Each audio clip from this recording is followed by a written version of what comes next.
Igreja Batista em Alto Laje. Estamos chegando com mais uma transmissão da nossa BD online interativa. Obrigado pela sua presença e que o Senhor nos abençoe nesta manhã em que nós estamos aqui para servir o Senhor e servir também a Igreja de Jesus. E a graça do Senhor esteja sobre cada irmão que está aí nos seus afazeres ou deixou de fazer agora, para que possamos juntos cultuar o nosso Senhor no aprendizado das Escrituras nesta manhã, junto com o pastor Rony e também o irmão Clenilson, que está aqui fazendo a intermediação. Então vamos estar orando ao Senhor e na sequência estaremos cantando Sou Feliz com Jesus. Deus, obrigado por essa noite que o Senhor nos proporcionou com descanso. Obrigado, Deus, pela semana que o Senhor nos proporcionou para o trabalho. Obrigado, Deus, por todas as bênçãos que o Senhor derramou sobre nós durante esses dias passados. Aqui, ó Pai, estamos agradecidos ao Senhor. O poder do Pai está chegando na residência dos nossos irmãos, através do meio de comunicação, do Facebook. Ali, ó Deus, onde eles poderão aprender mais uma porção das Escrituras nesta manhã e interpretação da mesma. Pai, no nome de Jesus, que nós possamos, ó Deus, aplicar, ó Deus, a cada momento da nossa vida, os conhecimentos das Escrituras que o Senhor proporciona para nós. Em nome de Jesus, muito obrigado, ó Deus, por usar pessoas como Rony, para poder estudar a palavra e também, ó Deus, poder estar explicando aquilo, Deus, que às vezes nós não temos a compreensão. Em nome de Jesus, abençoe a sua vida, abençoe o seu ministério e a sua família, assim como o irmão Clenilson também, que está na liderança do ensino desta igreja aqui em Alto Laje. Abençoe não somente ele, como sua família e todos, ó Pai, que tem te auxiliado aqui no conhecimento nesta igreja. Oramos pelo nosso pastor, o pastor Davi, que o Senhor, ó Pai, abençoe cada dia a sua vida, abençoando a sua família, como a irmã Sara, que está aqui comigo nesta manhã, para poder ajudar-nos, ó Deus, na ministração desta canção que vamos cantar daqui a pouco. Abençoa também a irmã Sá, a irmã Sheila, sua esposa, abençoa o Thomas, abençoa a saúde dos teus servos, em nome de Jesus. Abençoa o irmão Leonel, que está ali na transmissão, juntamente com o irmão Paulinho na técnica do som. Meu Deus, tudo nesta manhã seja feito para a honra e a glória do teu nome, em nome de Jesus, amém. Cante comigo aí na sua casa, sou feliz com Jesus.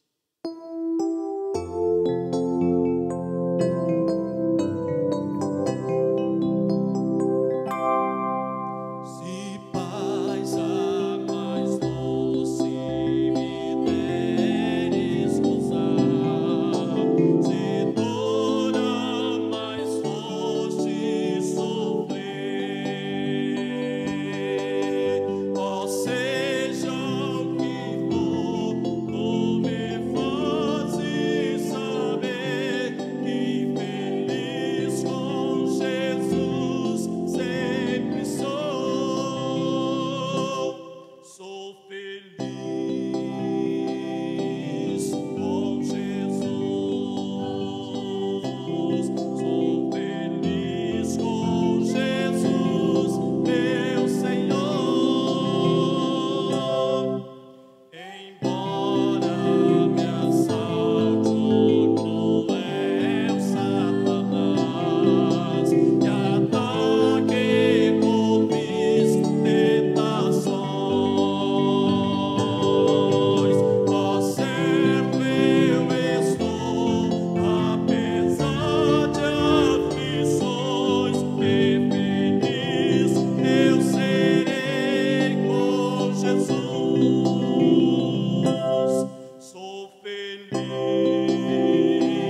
estar ouvindo a ministração através do irmão Clenilson e do nosso irmão Rony.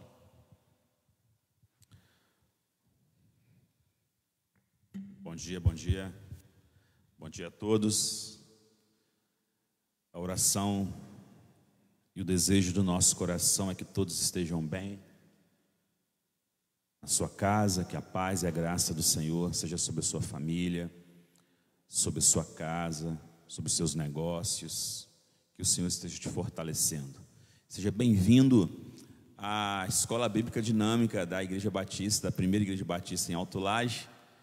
Nós estamos aqui para todas as manhãs com o intuito de trazer um conteúdo que possa ser bênção para a sua vida, que possa abençoar a sua vida, que possa de alguma forma trazer reflexão para você, e que essa manhã não seja diferente das demais, mas que Deus possa falar profundamente ao seu coração. Nós estamos desenvolvendo um tema aqui importantíssimo para a Igreja do Senhor ao longo de toda a história, e para esse tempo que se chama hoje não seria diferente.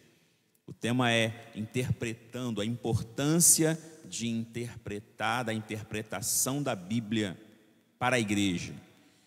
E nós vamos fazer nesse domingo a segunda parte. Você que não teve a oportunidade de ver a primeira parte, procure aí no nosso material na página da igreja, está registrado lá, você pode ver a primeira parte, faremos hoje a segunda parte.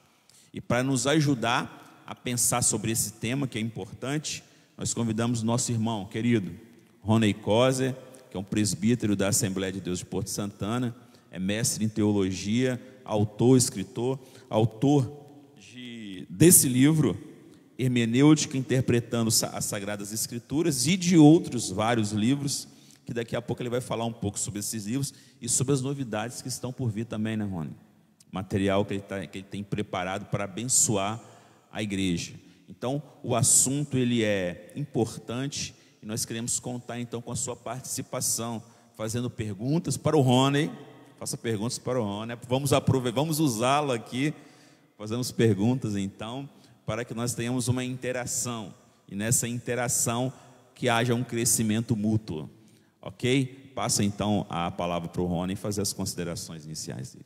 Poxa, que maravilha. Quero cumprimentar a todos, dizer da minha alegria de estar aqui novamente nesse segundo domingo, né, com vocês aqui. Agradecer ao Clenilson mais uma vez, ao pastor Davi, que pude conhecer aqui na semana passada, muito gentil, muito amável.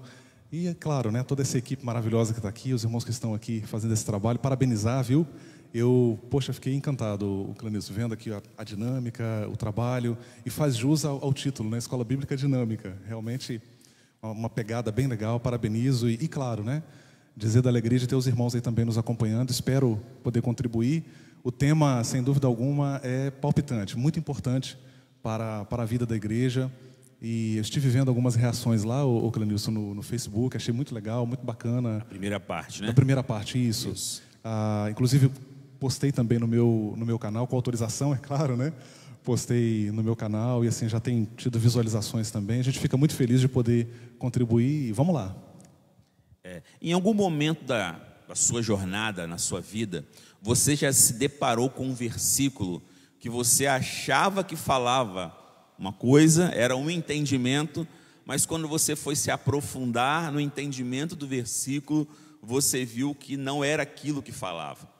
Por isso a importância da interpretação adequada do texto bíblico.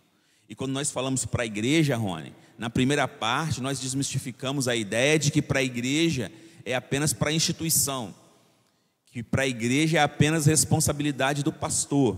Mas não, eu acho que todos nós, crentes em Cristo Jesus, temos que ter esse cuidado e temos que ter esse interesse em buscar aprender a interpretar os textos bíblicos das formas mais coerentes possíveis, para que isso possa reverberar no nosso testemunho cristão.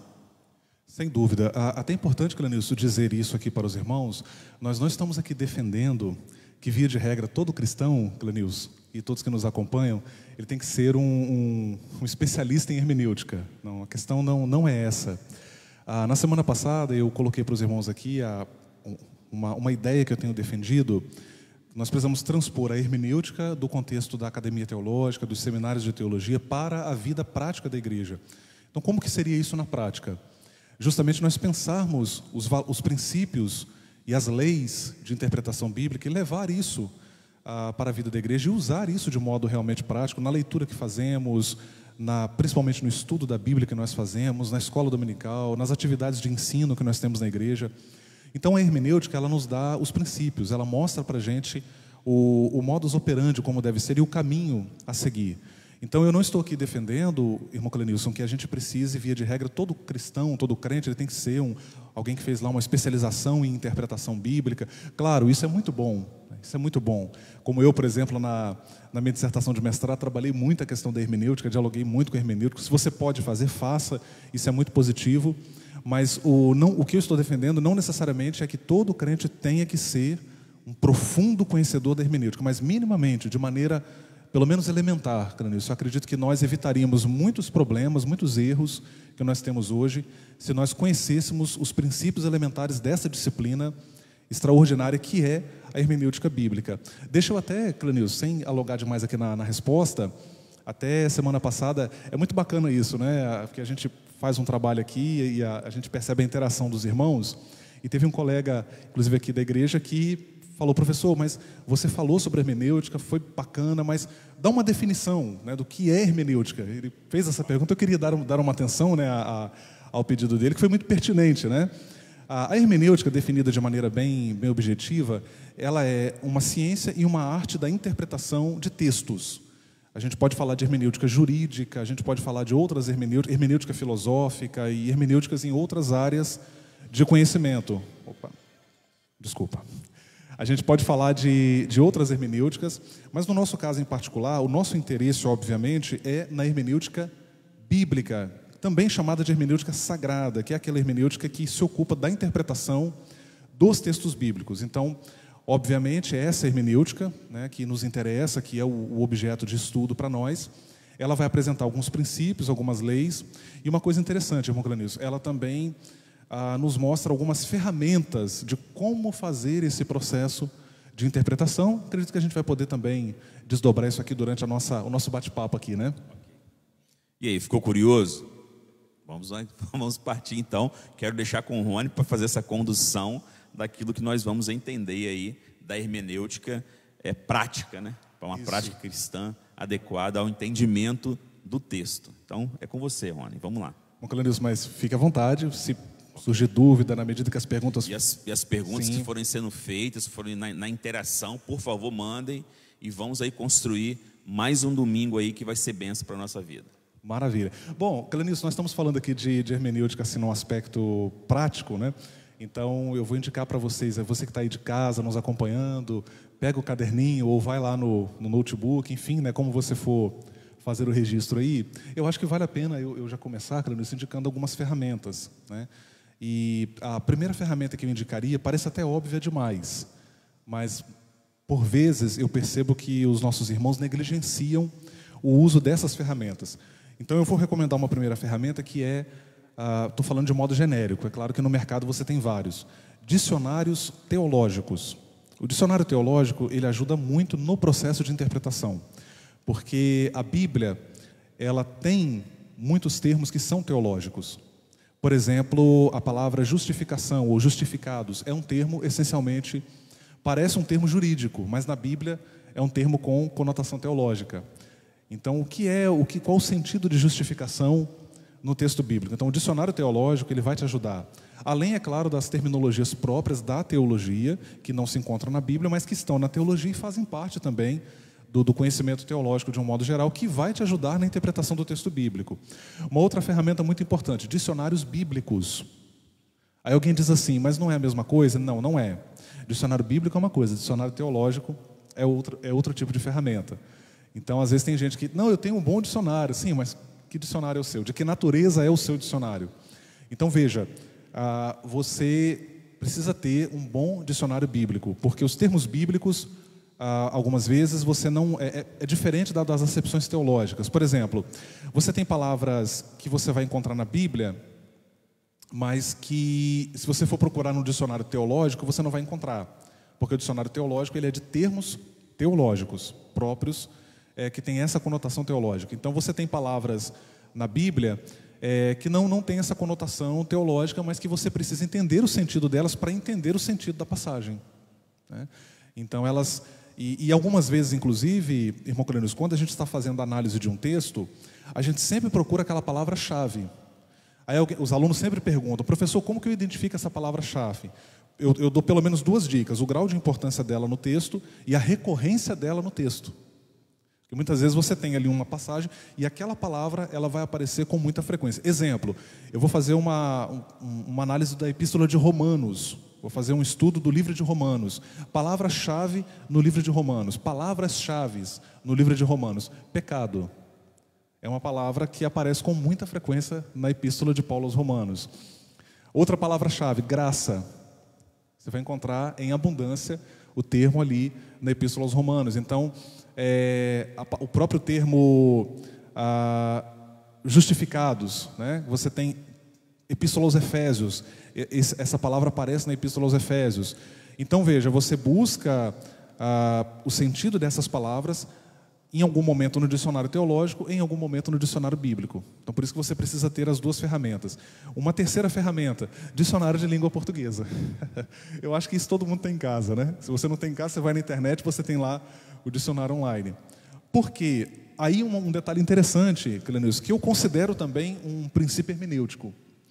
A gente valoriza muito hoje, e hoje se fala muito disso, a questão das línguas hebraica e grega, que são as línguas em que a Bíblia foi escrita. E esse conhecimento é muito importante de fato. Só que a gente não pode negligenciar que nós lemos a Bíblia em português. A gente lê o texto sagrado em língua portuguesa. Essa mensagem nos chega por um idioma que não é o hebraico e o grego.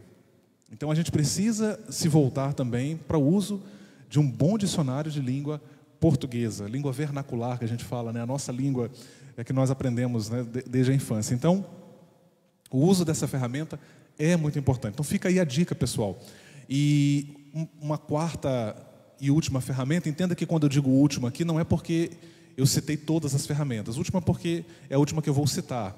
Uma quarta e última ferramenta seriam os léxicos. Nós falamos aqui em língua grega e hebraica. O léxico, ele é um dicionário que analisa os termos não em língua portuguesa, mas no seu sentido na sua língua, em que ele aparece lá na língua original, no caso no hebraico e no grego.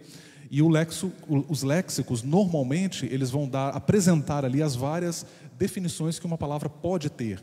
Esse fenômeno nas línguas é chamado de polissemia, ou seja, são vários sentidos que uma palavra pode ter. Aqui é um ponto importante, Cleonilson. A gente vê muitas vezes os pregadores, eles estão pregando, aí ele vai para o texto, ele pega ali a palavra no texto, e você vê que ele até estudou o sentido da palavra, você vê que ele identificou a palavra-chave, ele até fez parcialmente o dever de casa. Só que eu vejo muitos pregadores cometerem esse erro. Ele pega lá uma palavra: essa palavra no original significa isso, isso e isso, mas naquele contexto não significa aquilo. Muitas vezes o contexto determina o sentido da palavra. Isso acontece em língua portuguesa, né? Então a palavra vermelho, por exemplo, quando eu digo aquela parede é vermelha, ou aquele extintor de incêndio, a cor predominante dele é a cor vermelha.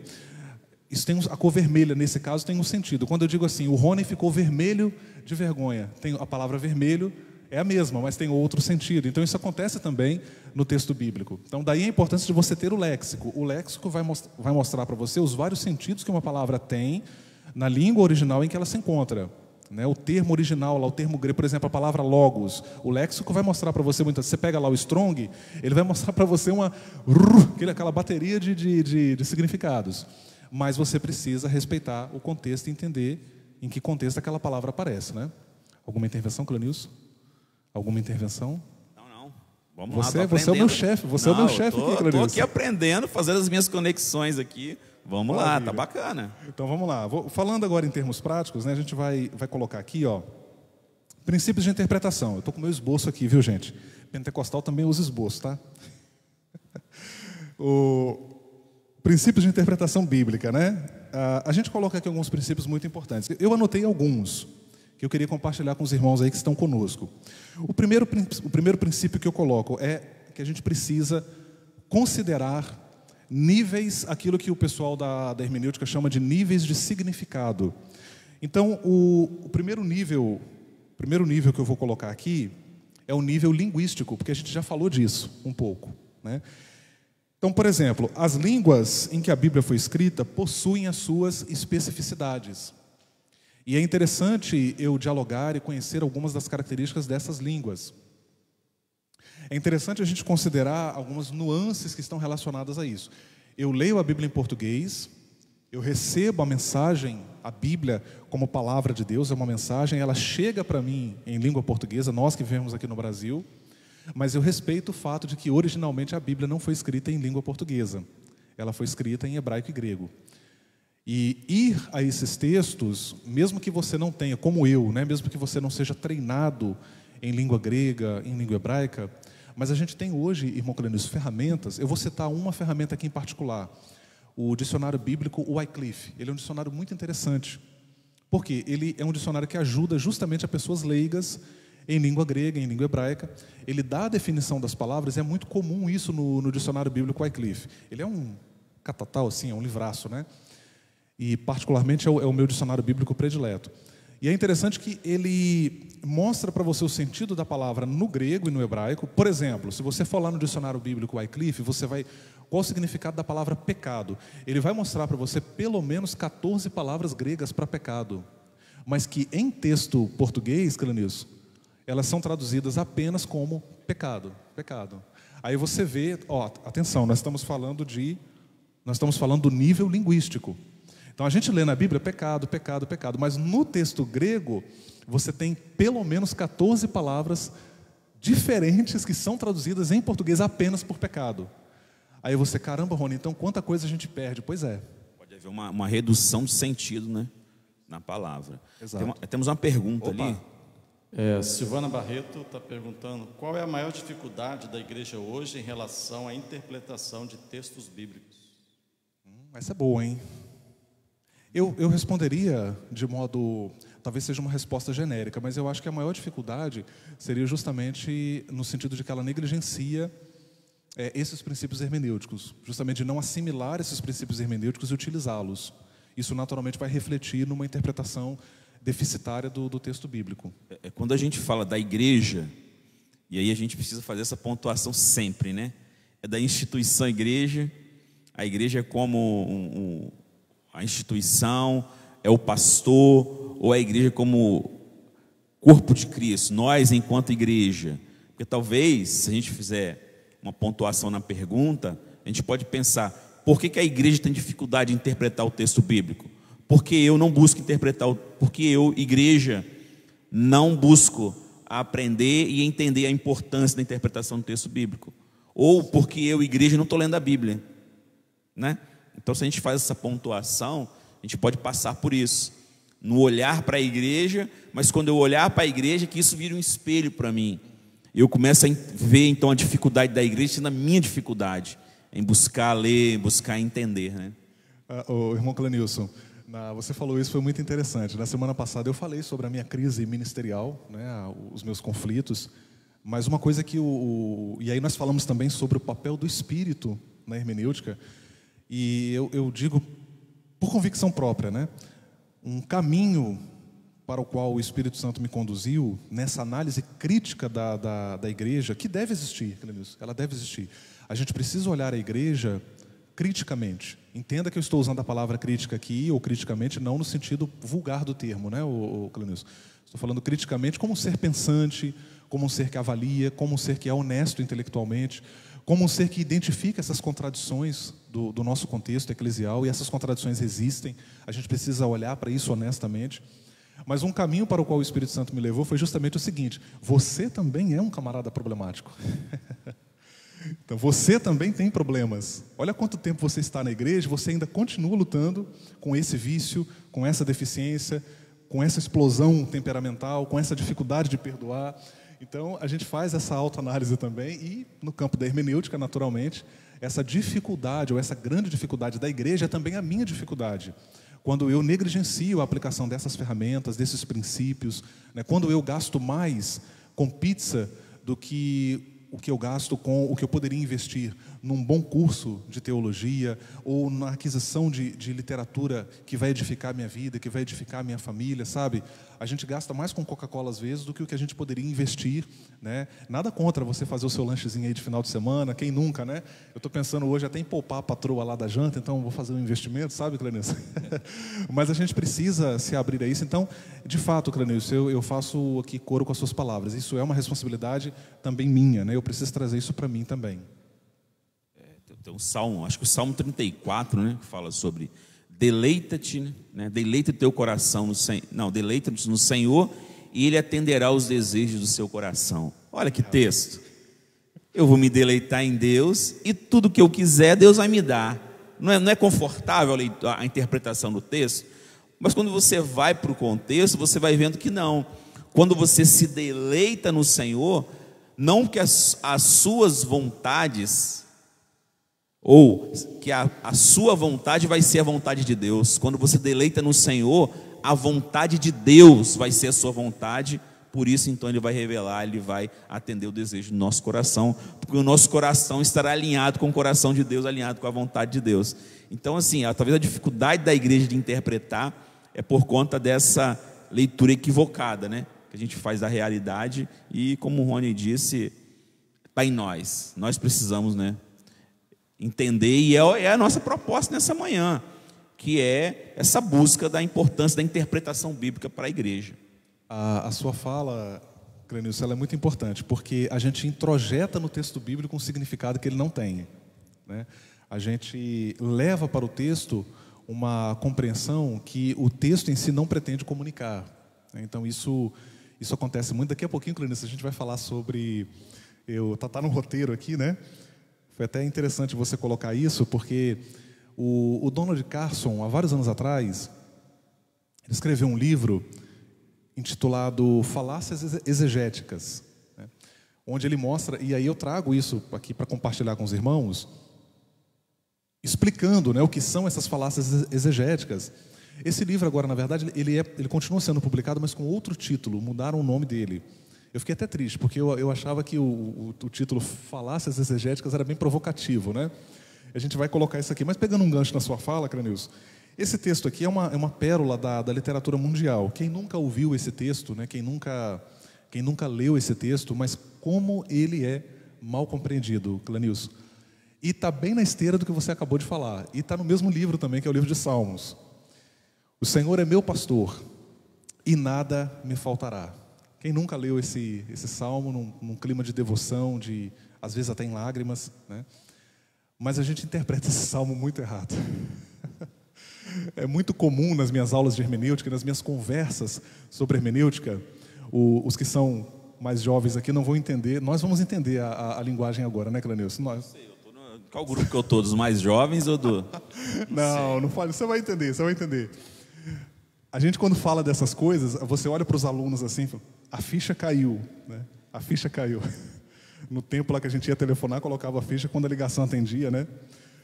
A ficha caiu. Essa é do fundo do baú, né, o Clenilson? Você vê que a pessoa fica assim, caramba, Rony, mas eu ouvi a vida inteira na igreja e a hermenêutica agora está me dizendo que não é isso. Pois é. A hermenêutica, às vezes, eu costumo dizer que a hermenêutica é libertadora. É libertadora porque ela muda concepções equivocadas que a gente tem do texto bíblico. Sai da ilusão para a realidade. É uma leitura ilusória. E isso é muito saudável, tá, irmãos? Isso é muito saudável. Veja, eu não estou dizendo aqui que tudo que a igreja ensina sobre a Bíblia está errado. Negativo. Isso seria uma análise equivocada. Mas é verdade que há equívocos. Há comunicações que nos são feitas sobre o texto que não correspondem ao que o texto de fato está dizendo. E o Salmo 23 é um exemplo clássico, porque nós crescemos ouvindo que o Salmo 23 está falando de coisas, quando na verdade o Salmo 23 não está falando de coisas. E é importante essa libertação hermenêutica, porque essas leituras equivocadas, Clenilson, geram frustrações nas pessoas, né? Tem muita gente, por exemplo, que está na igreja e está frustrado porque ele não conseguiu o resultado profissional que ele queria, ele não conseguiu a cura que ele buscou, ele não conseguiu a porta aberta que ele precisava, e aí ele acha que o Salmo 23 está mentindo, que ele olha para o Salmo 23, mas o Senhor é meu pastor, eu sou crente. Isso é muito sério, muito sério, eu sou crente, eu confio em Deus, eu levo uma vida piedosa. Aí aquela ideia utilitária de evangelho que nos é gerada justamente por essa leitura equivocada do texto bíblico. Lembra que nós falamos aqui na semana passada sobre teologia da prosperidade? Nós lemos o Salmo 23 pelas lentes da teologia da prosperidade. Só que aí existe um princípio muito importante na hermenêutica, que quando você lê uma passagem, você precisa respeitar o contexto. E olha o contexto do Salmo 23, verso 4. Mesmo quando eu andar pelo escuro vale da morte, não terei medo, pois tu estás ao meu lado.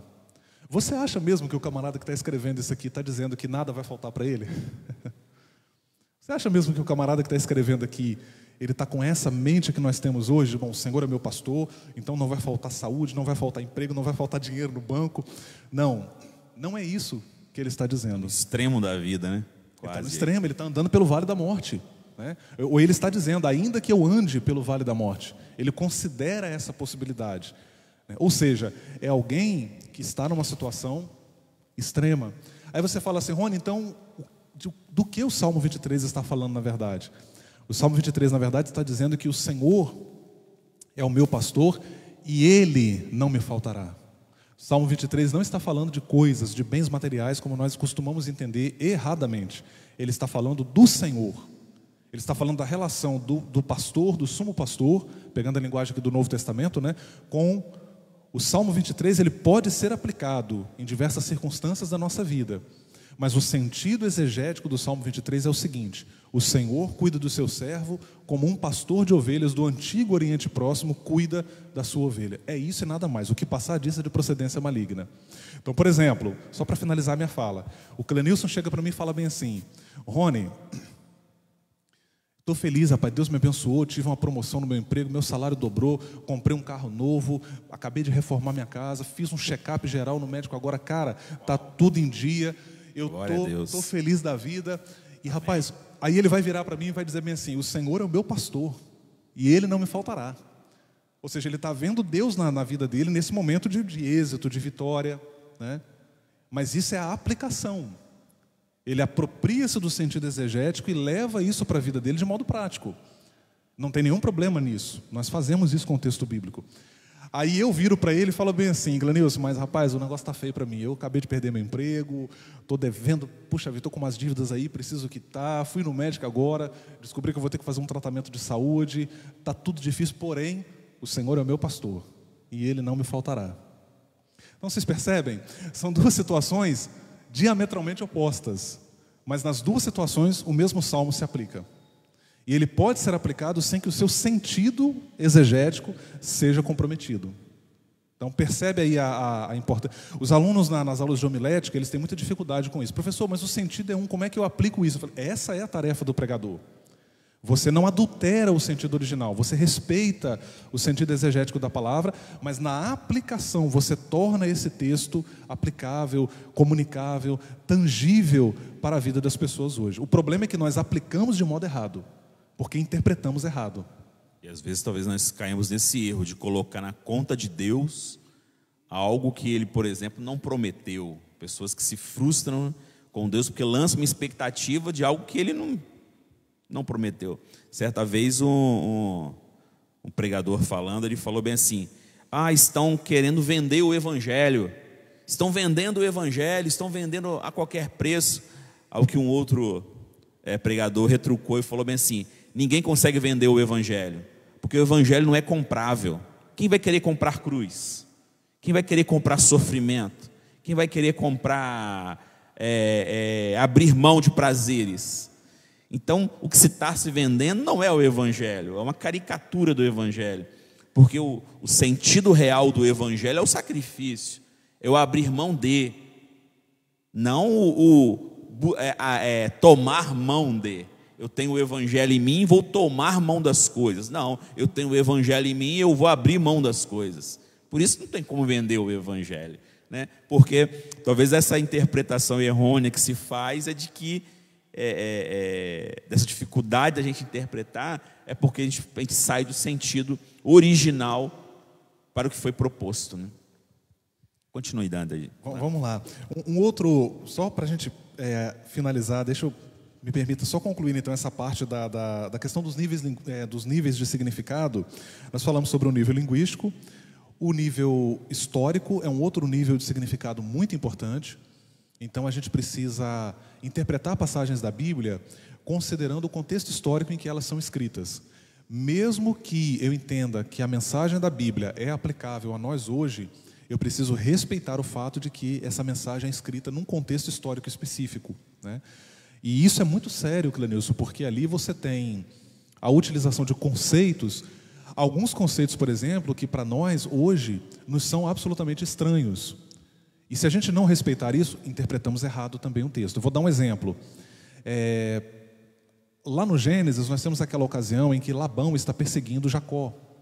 Me ajuda aí, Clenilson, você que é melhor de Bíblia do que eu. Ele está perseguindo Jacó, e aí uma das esposas de Jacó, ela pega os ídolos e se assenta sobre os ídolos. Lembra dessa passagem?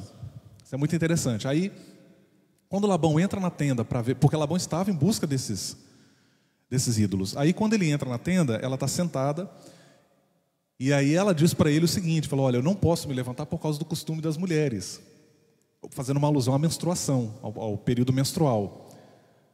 Aí a gente olha para isso hoje, e fala bem assim, poxa, mas você está vendo, a esposa de Jacó era idólatra, ela tinha ídolos, ela tinha deuses lá que mesmo estando com Jacó, que servia a Yahvé, ao Senhor, mas essa não necessariamente é a resposta mais adequada para essa questão. Por quê? Havia ali uma questão de herança de bens que estava envolvida naquilo ali. E qual era o documento que atestava essa garantia para o filho, para a filha? Justamente os ídolos domésticos que eram utilizados no Antigo Oriente Próximo. Então esses objetos, esses ídolos, os ídolos domésticos normalmente eram miniaturas de deuses. A arqueologia encontrou muitos desses artefatos, né? E eles eram guardados dentro de casa, e isso funcionava como uma espécie... O que para nós hoje... Nós hoje utilizamos a documentação escrita, né? Temos documentos lavrados em cartório, mas naquela época era diferente. Então eles tinham outra forma. Então ela... Como se fosse um testamento para garantia. Exato. Então ela faz o quê? Ela se assenta porque ela não queria abrir mão daquilo, ela não queria entregar. Então você tem uma outra explicação possível. Um outro exemplo interessante no Novo Testamento, quando Jesus fala para aquele homem assim que quer segui-lo, e aí Jesus fala, e ele diz para Jesus, quando Jesus fala, vem, segue-me, ele fala assim, Senhor, deixa primeiro eu sepultar o meu pai. Aí Jesus diz o que para ele? Lembra lá, Clenilson? Deixa os mortos sepultar os seus próprios mortos. A gente olha assim, com a cabeça de ocidental, né, de brasileiro, século XXI, e você fala assim, caramba... Um outro vai...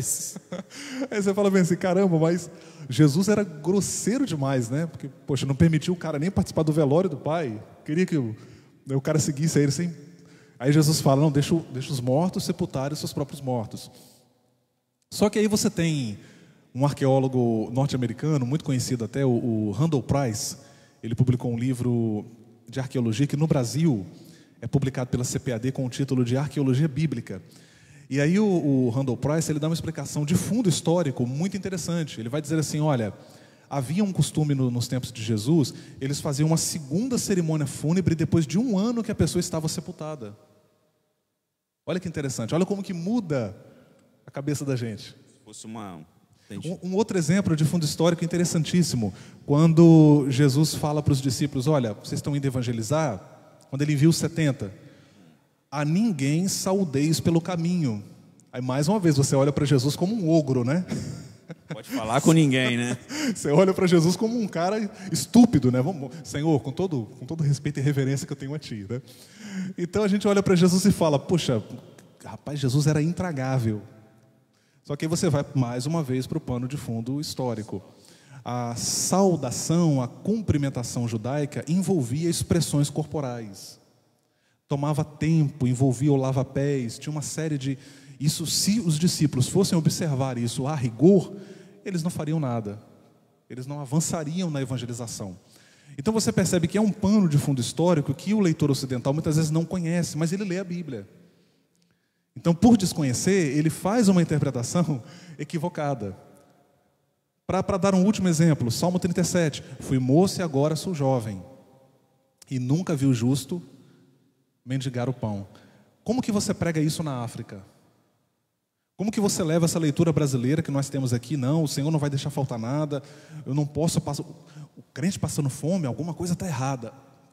Percebe, Nós temos irmãos no mundo todo sofrendo perseguição, vivendo em condições de miséria. Então você leva essa leitura, e não negando a fé. E não negando a fé. Sejamos honestos, são até muito mais piedosos do que nós. Você olha, por exemplo, os africanos numa condição de fome, de pobreza, você vê muitas comunidades de fé na África que eles adoram com uma efusão, com uma alegria. Tem vídeos que são comoventes, né? E eu trabalhei num projeto historiográfico de um departamento de missões durante quase 2 anos, ou 2 anos, na verdade. Na verdade, trabalhei até um pouquinho mais, né? E a gente ouvia os missionários, o Clenilson, assim, o que esses irmãos vivem lá. E claro, eles contam muitos relatos de milagres, de intervenção, mas percebe, quando você olha esse texto do Salmo 37 no contexto histórico, você percebe que há uma razão para Davi falar isso, né? Haviam leis ali em Israel justamente para combater a pobreza. Por exemplo, aquela lei que é retratada lá no livro de Ruth, que os mais pobres vinham atrás colhendo o que sobrava. As espigas que caíam da colheita. A lei determina isso lá no Pentateuco. Olha, deixem sobrar, para que os mais pobres da terra colham, né? E a fome seja combatida. Então, é diferente, são contextos diferentes, né? Vou dar um outro exemplo, Clenilson. Eu sei que é um assunto polêmico, eu não vou conseguir desdobrar isso aqui agora, mas a gente tem uma leitura hoje também, muitas vezes, muito excludente de pessoas que passaram pelo divórcio, a partir de uma leitura errada de Mateus 19 e Deuteronômio 24. Eu tenho dito isso, às vezes, chocado os meus colegas, quando eu digo que Mateus 19 e Deuteronômio 24, eles não estão falando de divórcio. Eles estão falando de uma prática judaica antiga que é bem diferente do que a gente entende hoje por divórcio. E também uma leitura errada, Clenilson. Nós falamos hoje mais de divórcio do que de casamento. Isso é uma coisa errada também. A gente fala mais de divórcio do que de casamento. Em Mateus 19, quando Jesus vai discutir essa questão lá, que não é divórcio, é repúdio. Ali Jesus está discutindo a questão do repúdio e não do divórcio. Jesus, ele retoma o princípio da união que está em Gênesis. Ele vai falar justamente do princípio que está lá. Ele vai dizer, olha, no princípio não era assim. O que Deus uniu, ou seja, ele retoma o princípio da união. Ele vai colocar o casamento como uma instituição divina. E ele vai dizer, olha, o ideal é que não separe. Então a gente pega esse texto muitas vezes, faz leituras radicais, e a igreja muitas vezes, Clenilson, ela assume uma atitude absolutamente excludente, no sentido de que ela poderia acolher essas pessoas, tratar essas pessoas, ajudar essas pessoas. Podemos discutir, né? A pessoa passou pelo divórcio, vai ter um cargo de liderança, vai exercer um ofício na igreja. Ok, vamos discutir isso, mas essa leitura muitas vezes radical, preconceituosa, né? A gente ouve às vezes na igreja alfinetadas, né? Eu sou casado há tantos anos com a mesma mulher, ou seja, alfinetando quem passou pelo processo do divórcio, rotulações que nós fazemos como se todo divorciado fosse um imoral, e usamos a Bíblia para legitimar isso. E não é assim, a gente sabe que não é. Então, eu sei que é uma questão polêmica, mas é uma questão para a gente pensar. Eu costumo dizer, Clenilson, que a interpretação correta do texto bíblico, ela gera em nós humanização. Uma teologia que é humanizadora, uma teologia que inclui, que trata as pessoas, que leva a cura e outras coisas mais que a gente poderia abordar aqui, né? Zé, tem uma pergunta. Tem 2 comentários aqui. Tá bombando, tá bombando. Vamos lá, ver se depois o irmão ajuda aqui a estes aqui. Bom dia. Muitas vezes lemos um versículo isoladamente e entendemos uma coisa, mas quando lemos o contexto, percebemos que ele nos diz outra. A exemplo disto é 1 Coríntios, capítulo 2, verso 9. Mas como está escrito, nem olhos viram, nem ouvidos ouviram, nem jamais penetrou no coração humano o que Deus preparou para aqueles que amam ao Senhor. Quando lemos ele isoladamente, dá a entender que está falando do céu, mas quando lemos o contexto, entendemos que está falando do plano de salvação, que era Jesus morrer em nosso lugar para nos salvar. Desde o princípio, Deus falava a respeito do Salvador, mas muitos não entendiam nem imaginavam o que iria acontecer. Aí é um outro comentário. Boa. Hoje observamos muitos textos sendo distorcidos e distorcemos para o que nos convém. É mais fácil ouvir uma verdade que nos convém ao invés de ver a verdade do texto. E vamos divulgando a nossa verdade e não a verdade do texto. A meu ver, é como foi dito aí, muitos se decepcionam com a igreja. Exato. O exemplo de Coríntios que foi falado foi uma boa lembrança, né? Muito, muito bacana. O interessante é que logo adiante o texto diz assim: mas Deus nos revelou pelo seu Espírito. Então a gente usa realmente o texto fora de contexto, né? Eu até coloco aqui, pegando um gancho, a questão das falácias exegéticas. Muitas vezes a gente cita uma determinada passagem da Bíblia sem considerar aquilo que na hermenêutica a gente chama de contexto maior, ou seja, onde ela está inserida. Então, você vai entender o significado desse trecho, vamos dizer assim, dessa unidade textual, na medida em que você compreende o conjunto no qual ela está inserida. Basta você ler um pouquinho mais ou um pouquinho antes e você percebe que não é exatamente o que nós entendemos hoje. Correto. Tem na mais? verdade, para a gente entender um determinado texto, a gente tem que ler vários outros contextos, né? Exato. É isso que eu aprendi quando passei lá para o seminário também. Aprendeu corretamente. Existe a gente chama na exegese, normalmente nas aulas de exegese que a gente explora mais isso, mas isso está também no campo da hermenêutica. Aquilo que a gente chama de perícope bíblica. Não estranho, o termo é meio estranho, né? É meio diferente. Perícope. O que é uma perícope bíblica? Basicamente é uma unidade textual. Ou seja, eu preciso identificar onde o texto começa e onde o texto termina. Eu citei ele aqui na semana passada, vou citar novamente, o Uwe Wegner. No seu manual de exegese, ele fala que o texto tem cabeça e tem pé. Ou seja, ele tem um começo e ele tem um fim. Onde ele começa e onde ele termina. A gente precisa identificar isso. Atenção, nem sempre o nosso sistema de referenciação bíblica ajuda. Por exemplo, a passagem lá do servo sofredor de Isaías 52, eu acho. 53, né? Vamos olhar, eu estou com a Bíblia na mão aqui, né, gente? Rapidinho. Ele começa no 52, né? Boa, exatamente. Isso é muito importante. Nos últimos versículos, 52. Isso é muito importante, porque normalmente a gente faz o quê? A gente pega o 53. Quem deu crédito à nossa mensagem tal. Mas a perícope, propriamente dita, ela começa no versículo 13 do capítulo 52. Se você começa a ler apenas do capítulo 53 em diante, você não lê o texto na sua unidade completa. A mesma coisa acontece em 1 Coríntios, capítulo 11. Capítulo 11, 1 Coríntios 11. A memória do capixaba já não é mais a mesma, viu, gente? 1 Coríntios 11, olha que legal. Sejam meus imitadores, como eu sou imitador de Cristo. Aqui é um caso curioso, porque aqui no caso, o versículo 1 do capítulo 11 de 1 aos Coríntios é, na verdade, o fim da perícope que começa no capítulo 10. Só que a pessoa que fez a divisão colocou como capítulo 11. Olha que interessante. A gente comete muito esse erro. Aí você vai ler aqui a partir do versículo 1. Sejam meus imitadores, como eu sou imitador de Cristo. Quando você lê o versículo 2, você percebe que ele muda radicalmente de assunto. Não tem conexão não tem pelo menos uma conexão imediata, né? Ele está dentro de uma progressão textual, é claro, mas não tem uma conexão imediata. Então, a colocação foi muito importante, porque você precisa identificar a perícope, onde o texto começa e onde ele termina. E pode ser que não necessariamente esteja conforme a divisão em capítulos e versículos. Eu acho que vou fazer uma pontuação, uma coisa que eu estou sentindo no meu coração aqui, no seguinte.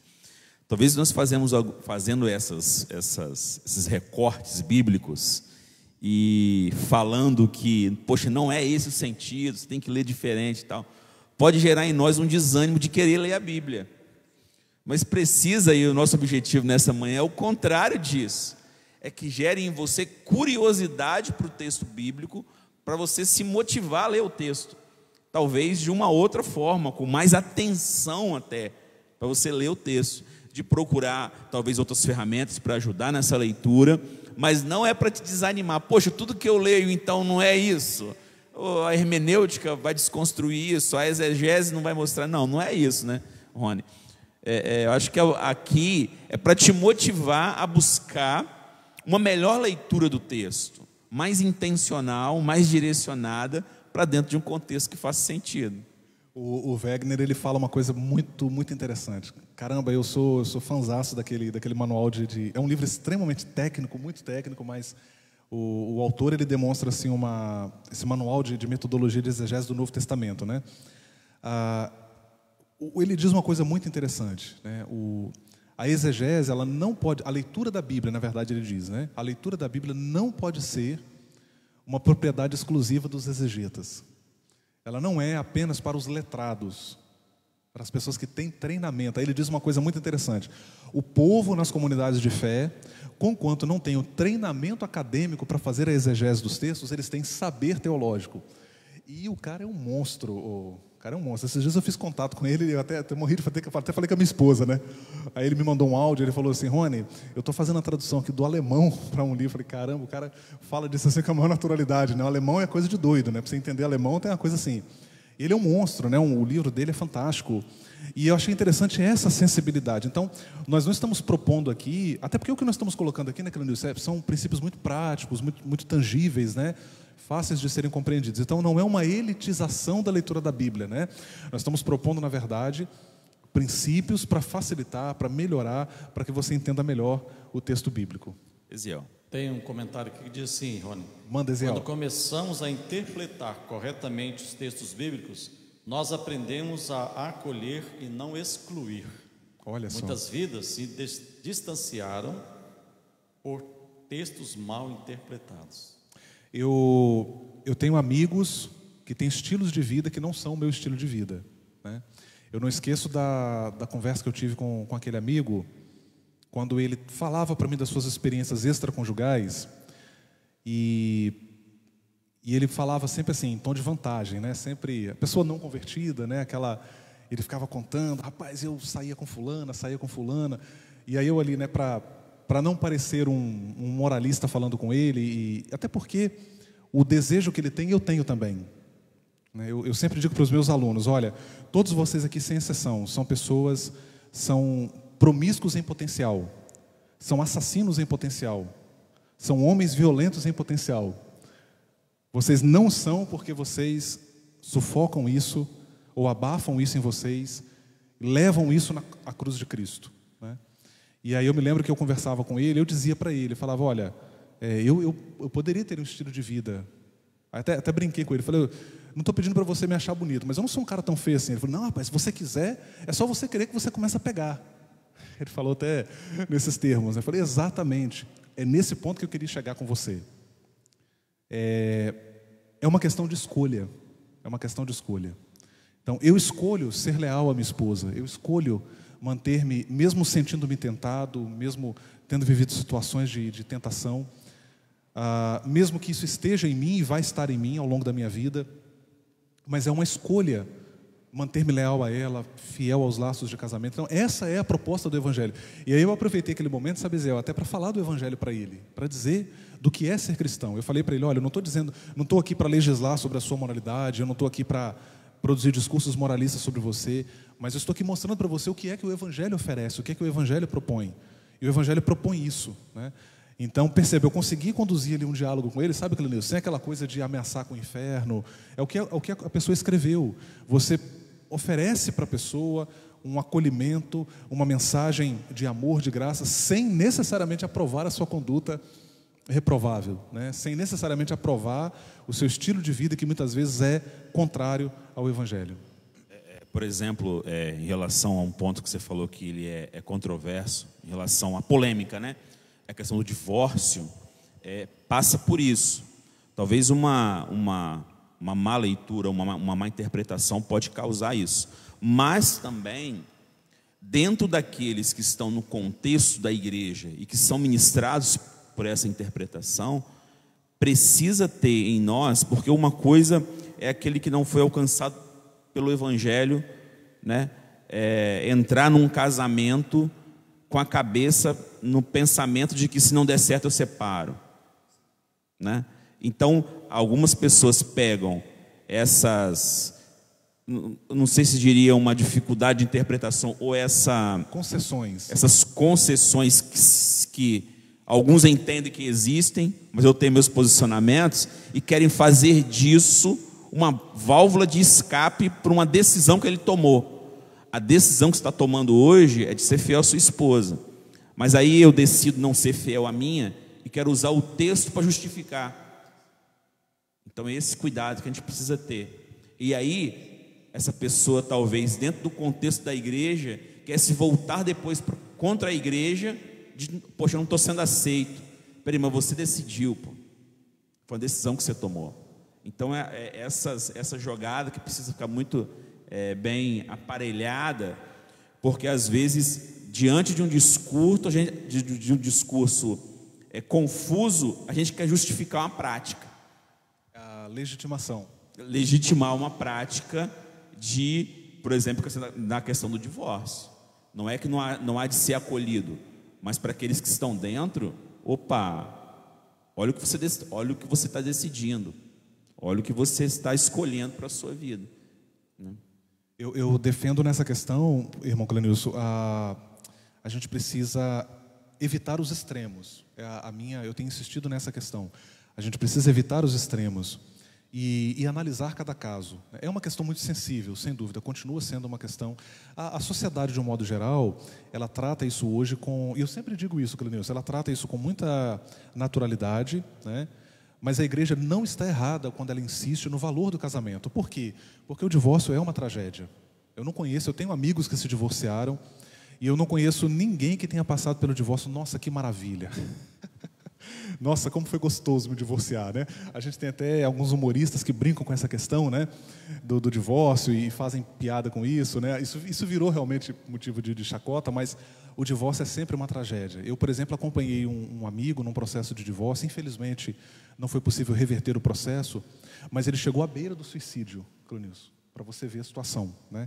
Então, a gente não pode glamorizar o divórcio. Eu digo o seguinte: a gente precisa, como igreja, eu sei que parece controverso, né?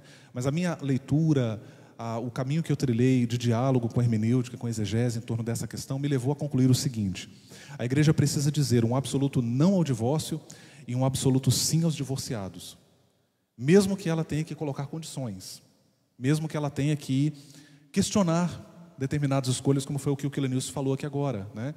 Mas a igreja precisa trilhar um caminho realmente de equilíbrio nessa questão e não glamorizar o divórcio. Não, de fato, o divórcio é uma tragédia. Quando Jesus fala da questão do repúdio, lá em Mateus 19, que por extensão a gente discute o divórcio, né? Ele retoma um princípio que foi perdido pelos judeus, né? Ele vai dizer o seguinte: olha, no princípio não era assim. No princípio, os corações, né? A ideia é não separar. A vontade de Deus é que não se separe, né? A vontade de Deus é que não se separe. Então, isso é uma coisa interessante realmente para a gente pensar. Vamos lá, vamos dar continuidade. Vamos aí, lá, então. O tempo urge. O tempo urge. A gente vai falar, então, rapidinho aqui sobre algumas falácias da interpretação bíblica, né? A primeira é a falácia do radical, que o Donald Carson chama de falácia do radical. Pessoal, não fiquem aqui. Eu me lembro de uma vez, Clenilson, isso foi marcante para mim, né? Eu participei de uma mesa teológica numa das nossas igrejas, lá em Vila Velha.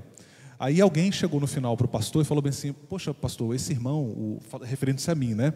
Esse irmão, ele trouxe assim uma contribuição muito boa, mas, poxa, ele cita muitos teólogos, né? Ele podia citar mais a Bíblia, né? E deixa eu explicar aqui para vocês, quando a gente cita alguns autores, pelo menos a minha preocupação particular, Clenilson, é na questão da honestidade intelectual, né? Porque pode ser que em alguns momentos eu traga alguma contribuição própria, minha, mas em geral a gente está dialogando com outros autores, e o que eu estou trazendo aqui não é meu, né? Eu estou ancorado, eu estou dialogando com outros autores. Então, por exemplo, quando eu falo aqui falácia do radical, essa terminologia, essa muito criativa, não é minha, né? Ela foi usada por alguém que pensou isso há mais de 30 anos atrás, e eu estou colocando isso aqui, né? Então, para não, poxa, alguém que conhece, alguém que leu a obra vai olhar e vai falar: está vendo, ele está citando lá e não está dizendo quem foi que falou, né? Então, é uma questão de honestidade intelectual. A academia dá isso para a gente, e eu acho algo muito positivo, né? Então, enfim, o Carson, ele fala da falácia do radical. O que é a falácia do radical? É quando você acredita que toda palavra tem o seu significado determinado pela sua etimologia, ou seja, o seu significado original, o seu sentido original, e não necessariamente. Na questão da falácia do radical, a gente pode citar lá o caso de... e aqui eu vou pegar um gancho para falar de uma outra falácia, a falácia do anacronismo semântico. Apesar dessa expressão tão difícil, apesar do sentido tão técnico, eu vou explicar o que é isso. As palavras, com o passar do tempo, elas assumem um novo significado. Exemplo: Joel capítulo 2, versículo 1, na Almeida Revista e Corrigida, ou na Almeida Corrigida Fiel, você lê: toca buzina em Sião. Mas buzina para nós hoje, lembra o quê? Carro. Pam, pam. Mas buzina em Joel lá, quando a Almeida traduziu, é um instrumento de sopro. Então percebe, a palavra mudou de sentido. E aí a gente tem a questão do anacronismo semântico. O que é o anacronismo semântico? É quando você olha para uma palavra e você atribui a ela um significado que ela tem hoje, mas não considera o significado que ela tinha lá no texto bíblico, nos tempos do texto bíblico. Exemplo, o texto de Romanos capítulo 1, versículo 16.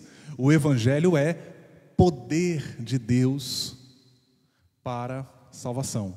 Aí eu vejo muita gente dizendo o seguinte: o evangelho é uma dinamite, porque ele pega a palavra dunamis ou dinamis lá em grego, né? Ele usa essa palavra que está lá no grego e ele leva para a palavra um sentido que ela na verdade não tem.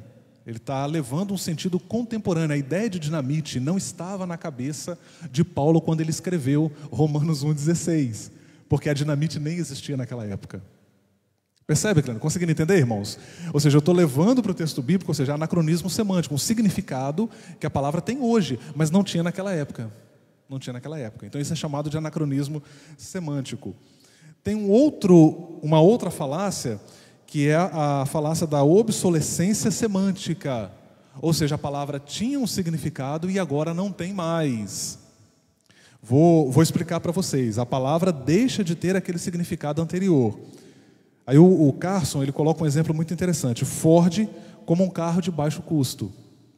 Na época em que o modelo T, né? Na época em que o Henry Ford popularizou o modelo T tinha um baixo custo e não por acaso ele se popularizou entre os americanos. Mas hoje os carros da Ford não têm mais esse sentido de um carro de custo popular. A gente faz isso em relação ao texto bíblico. Por exemplo, as palavras mudam de sentido, como é o caso da palavra pedagogo, que na antiguidade significava o escravo que conduzia as crianças à escola. Era um escravo que fazia isso. Hoje a palavra pedagogo, eu que tenho licenciatura em pedagogia, a gente explora isso às vezes, né? O pedagogo, né, até status, né? Você fala: eu sou pedagogo, né? O cara enche a boca para falar. Mas o sentido que a palavra tem hoje não é o sentido que a palavra tinha naquele contexto. Então houve uma obsolescência. O sentido não é mais o mesmo, deixou de ser. Por isso que é chamado obsolescência, porque não é mais, né? Acho que tem um exemplo assim, Rony, que você vê que tem a questão histórica, o tempo histórico, que vão mudando as culturas, enfim, com certeza, vão se transformando. Mas no Brasil a gente brinca muito com isso, que dentro do Brasil, pelo tamanho do Brasil que nós temos na linguagem até alguns entendimentos que em regiões a pessoa entende e outra região não entende. Por exemplo, por que o capixaba é tão forte e consegue pegar um ônibus, né?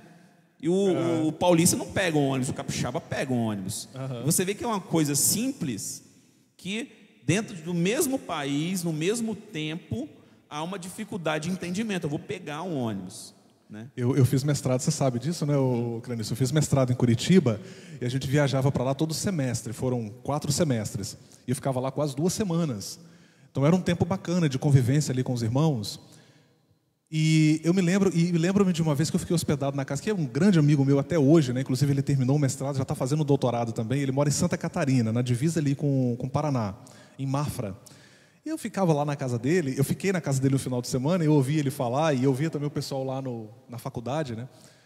E eles, às vezes comentavam assim: esse piá falou isso.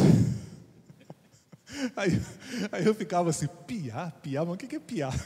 Piá é isso. E piá é a forma como eles chamam o menino, o garoto, né? O moleque de rua, que aqui a gente chama moleque, né? O moleque, lá é piá. Eu morri de rir quando eu descobri. Eu falei: piá. Então, assim, às vezes é até chocante, né, Clenício? É até chocante essa diferença cultural. E isso hoje, né? Contemporâneo, hoje, paralelo. Do mesmo país, da mesma realidade. Eu imagino nesse tempo histórico, bíblico, né? Eu mencionei aqui na semana passada a questão dos distanciamentos hermenêuticos, né? Então você imagina, o último livro da Bíblia a ser escrito é o livro de Apocalipse. Os comentaristas em geral, eles aceitam a data de 96 depois de Cristo. Olha onde está isso, gente. né? Nós estamos em 2020, ou seja, quase 2000 anos depois. É muito tempo, isso é 4 vezes a idade do Brasil, né? Então muita coisa aconteceu de lá para cá. Uma outra falácia exegética é que ocorre ainda a reivindicação de significados desconhecidos ou até mesmo improváveis para determinadas palavras bíblicas. Isso aqui é um caso interessante. Vou dar um exemplo aqui, ó, que está em Romanos 3:21 e 1 Coríntios 14, 34 e 35, onde a palavra lei aparece.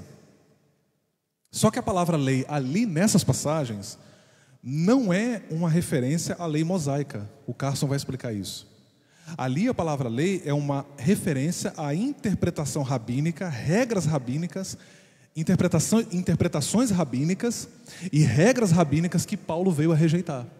Só que ele usa a palavra lei para se referir a esse conjunto de regras e interpretações rabínicas. Olha que interessante. E a gente lê ali a palavra lei, que, diga-se de passagem, em muitos momentos a palavra lei é uma referência de fato à lei mosaica. Mas ali, naqueles casos específicos, não é uma referência à lei mosaica. Só que a gente leva esse sentido. Isso aqui é um outro exemplo interessante, Clenilson. É o exemplo que está em Mateus, no Sermão do Monte. Mateus capítulos 5 a 7.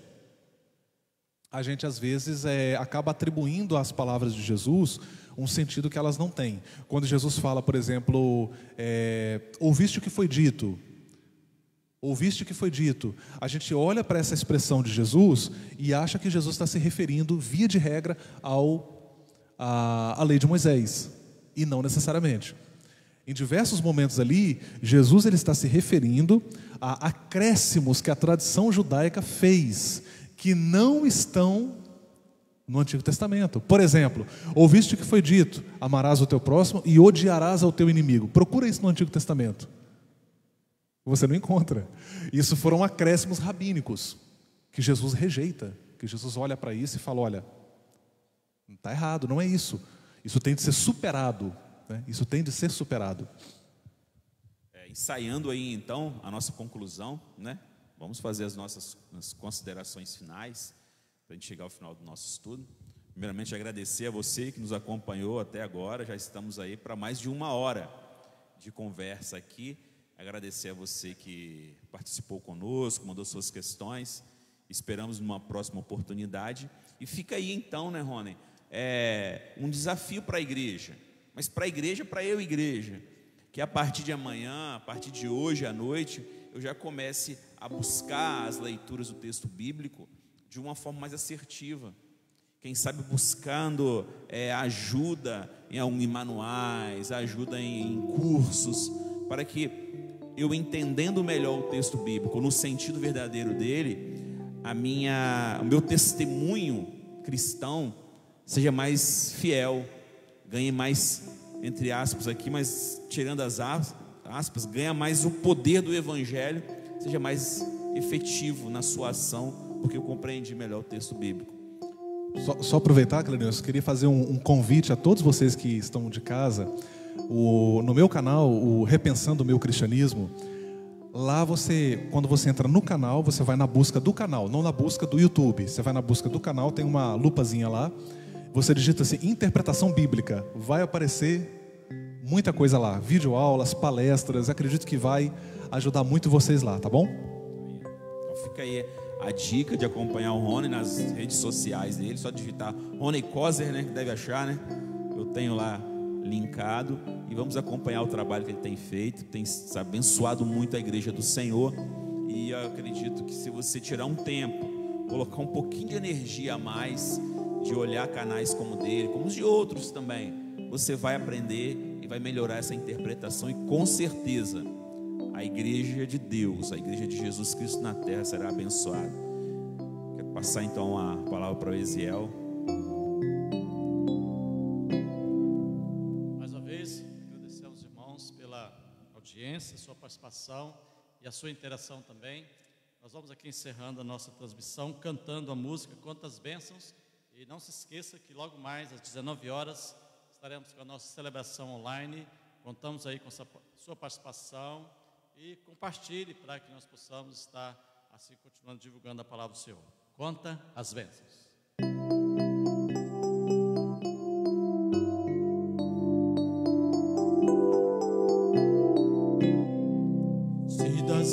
vagas procelosas são, se com desalento julgas tudo vão. Quantas muitas bênçãos dizes de uma vez, mas de ver surpreso quanto Deus já fez.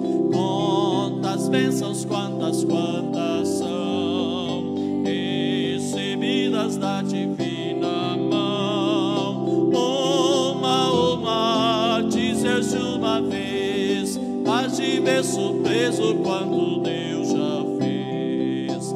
Tens acaso mágoa triste é teu lidar, é a cruz pesada que tens de levar. Quantas muitas bênçãos não duvidarás, em canção alegre os dias passarás. Quantas bênçãos, quantas são recebidas da divina mão. Uma dizes de uma vez, mas de ver surpreso quanto Deus já fez. Quando virem outros com tesouro e bens, lembra que tesouros prometidos tens. Nunca os bens da terra poderão comprar a mansão celeste em que tu vais morar.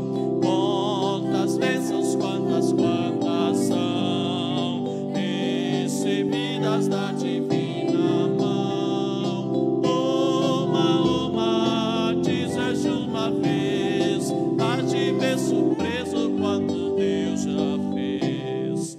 Seja teu conflito fraco ou forte cá, não te desanimes, Deus por cima está. Seu divino auxílio minorando o mal, te dará consolo e paz celestial. Quantas bênçãos, quantas são recebidas da divina mão. Uma dizes de uma vez, mas de ver surpreso quanto